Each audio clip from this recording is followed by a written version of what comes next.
તમે જે ખર્ચ્યું એ તમારું. તારું કશું ન હોય તો છોડીને આવતું, અને તારું બધું જ હોય તો છોડી બતાવતું.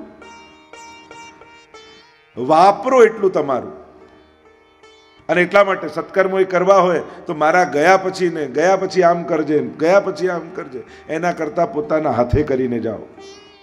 તમારા જાતે જે કરી જશો એ તમારા ભાગ્યમાં લખાઈ જશે. મૂકી ગયા અને જેના હાથે થયું એ એનું. શાસ્ત્રોમાં એના વિશે કાંઈ નથી. તમે ભલે એમ વિચાર કરો કે મારી એફડી પાકે, પણ એના પહેલા તો તમે પાકી ગયા છો. અને એટલા માટે 3 જ ગતિ છે.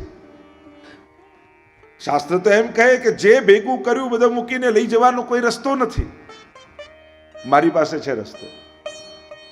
તમે અહીંયા જે સુખ ભેગું કર્યું, તમે ઈચ્છો છો કે આવતા જન્મમાં બધું સુખ પાછું મળે?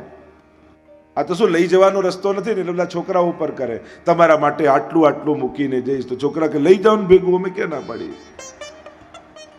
રસ્તો છે નહીં. એટલે આપણે ઉપકાર રૂપે ખપાવીને જઈએ. તમે કાંઈ નહીં કરો તો ચાલશે, પણ કોઈના કરવાથી એના ભાગ્યમાં હશે જ એને મળવાનું છે. પણ અહીંયા બધું જ ભેગું કરેલું સુખ આવતા જન્મમાં લઈ જવું હોય તો મારી પાસે રસ્તો છે. અને રસ્તો એક જ છે. જેમ તમે અહીંયાથી અમેરિકા જાઓ તો આપણા રૂપિયા ચાલતા નથી, ડોલરમાં કન્વર્ટ કરો છો ને, પછી ચાલે છે. એમ આ જન્મમાં મળેલા સુખને જો પુણ્યમાં કન્વર્ટ કરી દેશો તો આવતા જન્મમાં એ સુખ મળ્યા કરશે તમને. આ એક જ રસ્તો છે. તમારું આ જન્મમાં ભેગા કરેલું સુખ જો તમારે પાછું જોઈતું હોય તો તમારા હાથે તમારા સુખને પુણ્યમાં કન્વર્ટ કરીને જાઓ. કારણ કે પુણ્ય ભાગ્યમાં લખાઈ જશે. સુખ ભાગ્યમાં લખાતું નથી. એ તો સુખ તો પુણ્યનું ફળ છે. અને જો પુણ્યમાં કન્વર્ટ કરી દેશો તો કરોડો લોકોમાં તમારું આ પુણ્ય તમને ગોતી અને તમને સુખ આપીને જશે. દાન, ભોગ અને નાશ 3 જ ગતિ છે ધનની. કા દાન આપો, અને જ્યારે જ્યારે દાન આપો છો તો એનો વિચાર પણ છે. જ્યાં દાન આપો ત્યાં જુઓય ખરા કે બરાબર વપરાય છે કે નહીં. અને દાન લેનારી સંસ્થાઓએ પણ જાગૃત રહેવું. જે નિમિત્તે મળ્યું હોય એ જ નિમિત્તે વપરાય, અને એમાં પણ બંને એટલો વહીવટી ખર્ચ ઓછો થાય એ સંસ્થાઓમાં એનો પ્રયાસ કરવો જોઈએ. ઘણીવાર બહુ મોટી મોટી સોશિયલ વર્કની સંસ્થાઓમાં એમનો વહીવટી ખર્ચ જ 40-50% ખર્ચી નાખતા હોય. એટલે દાન તો 50% જ આવ્યું હોય એ 100માંથી 50% જ દાનની જગ્યાએ જતું હોય.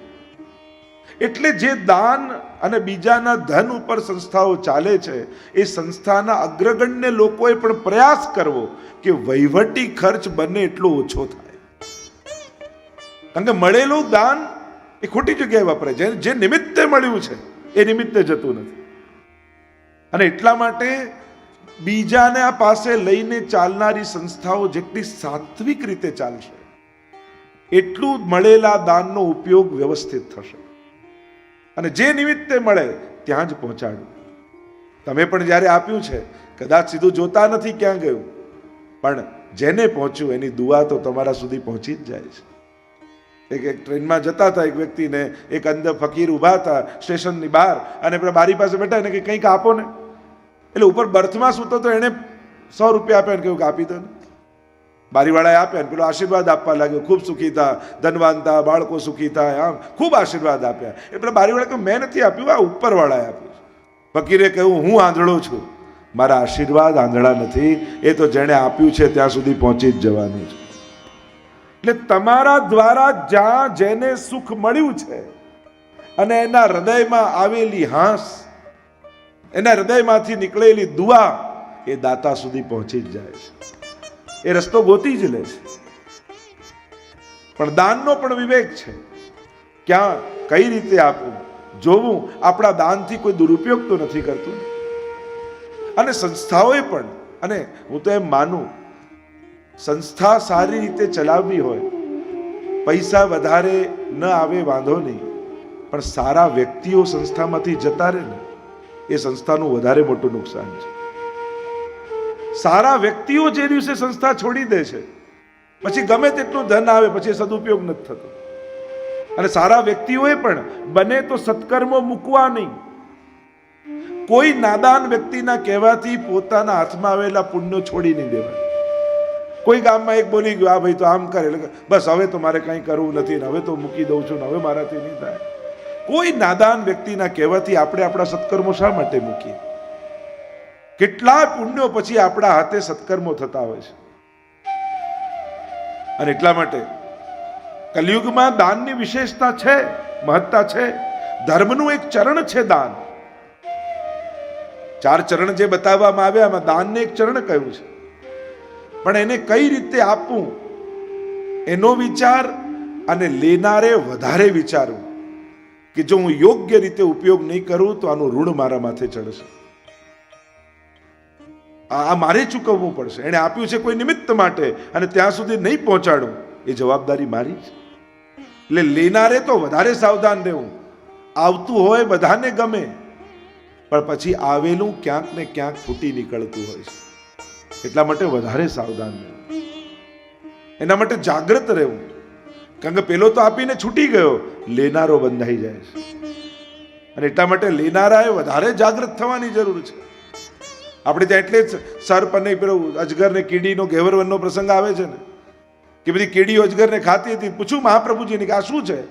તો કે આણે આ શિષ્યોનું દાન લીધું પણ એમના કલ્યાણનો વિચાર ન કર્યો એટલે અજગર થયો ને આ કીડીઓ થઈને આને ખાઈ રહ્યા છે.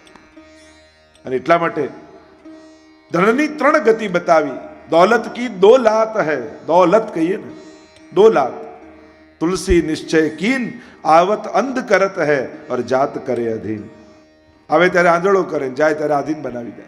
અને એટલા માટે આવું જ સુખ બન્યું રહે એના માટે માણસે સત્કર્મો કરતા રહેવા. દોનો હાથ ઉલેચીએ યહી શયાનો કામ. ઠાકોરજીએ આપ્યું છે તો માનજો પ્રભુ ઈચ્છે છે કે મારા હાથે પુણ્યો થાય. પ્રભુએ મને સત્કર્મ કરવાનો એક અવસર આપ્યો છે. અને એટલા માટે મળેલા સાધનો મારા સત્કર્મો માટે ભગવાને આપ્યા છે. અને જે સારા કામે ખર્ચે એનું ક્યારેય ખૂટતું નથી. ઠાકોરજી પૂરું કરે જ છે. અને એટલા માટે દાન આપવાથી ચિત્તમાં આનંદ આવે છે. રોજ થોડું કાંઈક બી માણસે આપવું, આપવાથી આનંદ. આપવું એ ભગવત ધર્મ છે. જો ભગવાન કેટલું બધું આપે છે, ક્યારે કોઈને ગણાવતો નથી. માણસની તકલીફ આપે થોડું અને યાદ કરાવે જિંદગીભર. ભગવાન આપે જિંદગીભર પણ ક્યારે યાદ ન કરાવે. સુદામાને ખૂબ આપશે, કહેશે નહીં સુદામાને કે મેં તને આપ્યું છે. આ પ્રભુનો સ્વભાવ છે. તો ઘણી વાર લોકો આપણે આને સેટ કરી દીધા, આપણે આને સેટ કર્યું. તને કોણે સેટ કર્યો? કોઈને કોઈ માથે કોઈના તો હોય છે જ. કોઈને કોઈ પ્રકારથી ઈશ્વરનો હાથ હોય છે જ. આપણે જોવા તૈયાર નથી હોતા. દાન, બીજો છે ભોગ. ઉત્તમ રીતે જીવો એની કોઈ ધર્મશાસ્ત્ર ના નથી પાડતું. ખૂબ સુખ ભોગવો એની કોઈ ના નથી પાડતું. ખૂબ સુંદર સુંદર ખાઓ કોઈ ના નથી પાડતું. પણ એવી જગ્યાએ ઊભા રહીને ના ખાઓ કે કોઈ ભૂખ્યાને એની ભૂખ યાદ આવે. એવી જગ્યાએ એવી રીતે સુખ ન ભોગવો કે કોઈ દુઃખીને એનું દુઃખ યાદ આવે. એટલે સુખ ભોગવવા માટે છે, બતાવવા માટે નથી. અને એટલા માટે સુખનું પ્રદર્શન ઘટાડી સુખને ભોગવું એનું કોઈ ના નથી. ધર્મ તો ઈચ્છે છે કે માનવ માત્ર સુખી થાય. દરેકના જીવનમાં સુખ સંપત્તિ આનંદ આવે. એમ ધર્મશાસ્ત્રોમાં એના મંત્રો છે, લક્ષ્મીજીના સ્તોત્રો છે, ધનવાન થવાના ઉપાયો શાસ્ત્રોમાં છે. એના મંત્ર આદિની ઉપાસના કહી છે કે ધન ધાન્ય લક્ષ્મી પ્રાપ્ત થાય એવા આશીર્વાદો ભૂદેવ આપે છે. ધન મેળવવું આ ધર્મ નથી, પણ ધનને એવી રીતે વાપરવું, એવી જગ્યાએ વાપરવું કે જ્યાં બીજાને એના દુઃખોનું ભાન થાય. ત્યાં ક્યાંક ખૂંચવા લાગે છે ધર્મને. અને એટલા માટે ભોગવવાનો વાંધો નથી, બને એટલું પ્રદર્શન ઓછું થાય. ભોગ અને નાશ. ત્રીજો છે નાશ. જો આ 2 કાર્ય ન કર્યા, કાં પોતાના માટે ન વાપર્યું, કાં બીજાને ન આપ્યું, તો એનો નાશ થઈ જશે. કાં ખોટા લોકો લઈ જશે. એક વસ્તુ યાદ રાખો, તમારા બાળકો હોશિયાર હશે તો કમાઈ જ લેવાના છે, અને બગડેલા હશે તો ઉડાડી જ દેવાના છે. તો ભાઈ તમે તમારું કરીને જાઓ ને. એ લોકો એના કર્મોનું કરવાના જ છે. હોશિયાર છે તો કમાવાના જ છે, અને બગડેલા છે તો ગમે તેટલું મૂકીને જ્યાં ઉડાડી જ દેવાના છે. પેલું સાહિત્યકારો કહે ને કે સારો છોકરો એ ખેતી કરે અને બગડેલો એ બિન ખેતી કરીને વેચી નાખે. એટલે એ તો યા ભોગો યા નાશ. અને એટલા માટે 3 ગતિ બતાવી. નગરાજાએ દાન આપ્યું ને ભૂલ થઈ, અને એટલા માટે કયું શ્રદ્ધાથી આપો. જ્યારે પણ આપો ખૂબ શ્રદ્ધાથી આપો. આપણે બધા લોજિક પર એમ કહીએ કે આ જઈને ખોટા વાપરે ને આમને તો કામ કરવું જોઈએ. શું તમે કામ આપશો માંગનારને? કોણ કામ આપવા તૈયાર થાય? ભૂખ છે એટલે એની પાત્રતા છે, પણ હા એનાથી કોઈ ખોટું કાર્ય કરવા જાય તો સાવચેત રહે. શ્રદ્ધયા દેયમ, શ્રદ્ધા વગર આપશો તો ફળે જશે ને પૈસા જશે. એના કરતાં જ્યારે પણ આપો છો ને, કારણ કે કલયુગની તકલીફ એ છે, અહીંયા સત્કર્મો સહેલા છે, સદવિચાર કરવા કઠિન છે.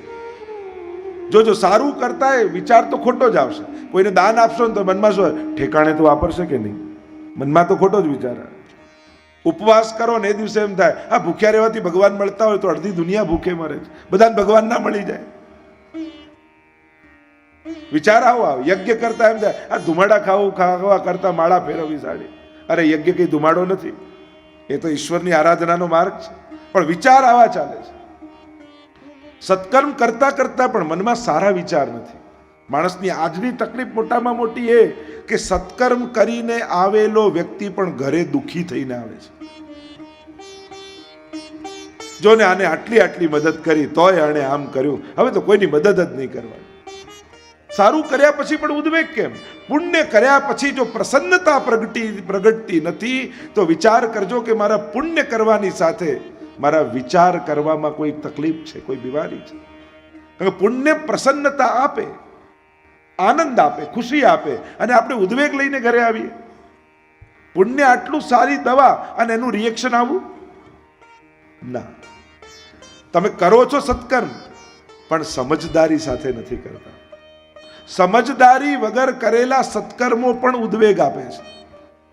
અને એટલા માટે મેચ્યોરિટી સાથે સત્કર્મ કરો તો જીવનમાં પ્રસન્નતાને પામશો. અહીંયા 3 પ્રકારની ગતિ અને દાનના મહિમા બતાવે. શ્રદ્ધયા, અશ્રદ્ધયા, શ્રિયાદેયમ, શરમથી આપો, ભિયાદેયમ, ભયથી આપો, ક્યાંક આપવાનો અહંકાર ન થઈ જાય. સંવિદાદેયમ, સમજપૂર્વક આપો. આગળ નારદજી દ્વારા પ્રભુના ગૃહસ્થાશ્રમના દર્શનની કથા આવી, પોંડક ઉદ્ધારની કથા આવી, દ્વિધ ઉદ્ધારની, અને હવે પ્રભુના ગૃહસ્થાશ્રમની કથા આવી. નારદજીને થયું કે ઘરમાં 5 જણા છે એ પણ શાંતિથી નથી રહી શકતા સંસારમાં, પછી ભગવાનનો આટલો મોટો પરિવાર તો પ્રભુ કઈ રીતે રહેતા હશે? લાવ જઈને જોવું તો ખરા. ઘણા લોકોને બીજાના ઘરમાં ડોક્યું કરવાની બહુ આદત હોય, અને હવે તો વિજ્ઞાને એટલી સરળ સુવિધા કરી આપી છે કે ઘરે બેઠા બેઠા બીજાના ઘરમાં ડોક્યું કરી શકાય. અને એ બારી કે એના ફોટા મૂકવા માટે લોકોને ફરવા જવું પડે છે. ના જવું હોય તોય ક્યાંક તો અપડેટ કરવું પડે ને. નારદજીને થયું કે લાવ જોઈએ તો ખરા કે પ્રભુનું ગૃહસ્થાશ્રમ કઈ રીતે ચાલે. અને આટલા મહેલમાં 16,008 રાણીઓ સાથે ભગવાન રહેતા, અને એક મહેલમાં જઈને જુએ છે નારદજી, તો દરેક રાણીને એમ લાગે કે ઠાકોરજી મારી પાસે જ છે. બાળકોને રમાડતા જોયા, પતિને શણગારતા જોયા, પત્ની પ્રસન્નતા છે. દરેકને એમ લાગે કે પ્રભુ અમને બહુ સ્નેહ કરે છે. કૃષ્ણની વિશેષતા એ છે એ સંબંધોને નિભાવી જાણે છે. દરેક સંબંધો એણે નિભાવ્યા. ભાઈ તરીકે, પિતા તરીકે, પતિ તરીકે, પુત્ર તરીકે, મિત્ર તરીકે, દરેક સંબંધોમાં ભગવાનને મૂકીને જુઓ, એણે દરેક સંબંધોને નિભાવ્યા છે. અને સંબંધો નિભાવવામાં જ આખું ચરિત્ર પસાર થયું છે. કૃષ્ણ ચરિત્ર તમે જુઓ તો એણે ક્યારે માંગ નથી રાખી. પરમાત્માએ હંમેશા આપ્યું છે, બીજાના ભાવનું પોષણ કર્યું છે. પ્રત્યેક સંબંધો, અને અત્યારના સમયની સૌથી મોટી ચેલેન્જ જ આ છે. દુનિયામાં શાંતિ થાય એ ચેલેન્જ નથી, અમારા ઘરમાં શાંતિ ને એકતા રહે એ સૌથી મોટી ચેલેન્જ છે. દુનિયાના મોટા મોટા મહાત્માઓ, નેતાઓ, કહેવાતા બહુ મોટા મહાપુરુષો, એમના જીવન ચરિત્રમાં પણ તમે જુઓ ને, જેણે દુનિયામાં બહુ મોટા સંગઠનો ઊભા કર્યા, એ પણ ઘરના 5 લોકોને ભેગા નથી રાખી શક્યા. તમે ઇતિહાસ કાઢીને જોઈ લો. મોટા મોટા નેતાઓ ને મહાપુરુષોના જીવન જુઓ. જેણે કહ્યું કણકણમાં ઈશ્વર છે, એને પત્ની ને બાળકોમાં તો ઈશ્વર નથી દેખાયા. આ કરુણા છે. એટલે અત્યારના સમયની ચેલેન્જ આ ઘરના 5 લોકોને પ્રેમથી ભેગા રાખવા એ છે. કારણ કે બહારના લોકો સાથે માણસ લડી લે છે, પણ સ્વજનો સાથે લડવું કઠિન છે. અને એટલે જ આપણને 7 વાર શીખવાડ્યા, પણ 8મો વાર ન શીખવાડ્યો ને એની આ તકલીફ થઈ. 7 વાર બધાને બાળપણમાં શીખવાડી સ્કૂલમાં: સોમવાર, મંગળવાર, બુધવાર, ગુરુવાર, શુક્રવાર, શનિવાર, રવિવાર, અને 8મો વાર છે પરિવાર. આને જો નહીં સાચવો તો બધું જ કરેલું પાણીમાં વળી જશે. એમ થાય કે જીવનમાં મહેનત કરી, બધું ભેગું કર્યું, છેલ્લે એમ થાય કે હવે કોના માટે? માણસ હતાશ અને નિરાશ થઈ જાય. અને એટલા માટે આ જોડાયેલું રહેવું જરૂરી છે.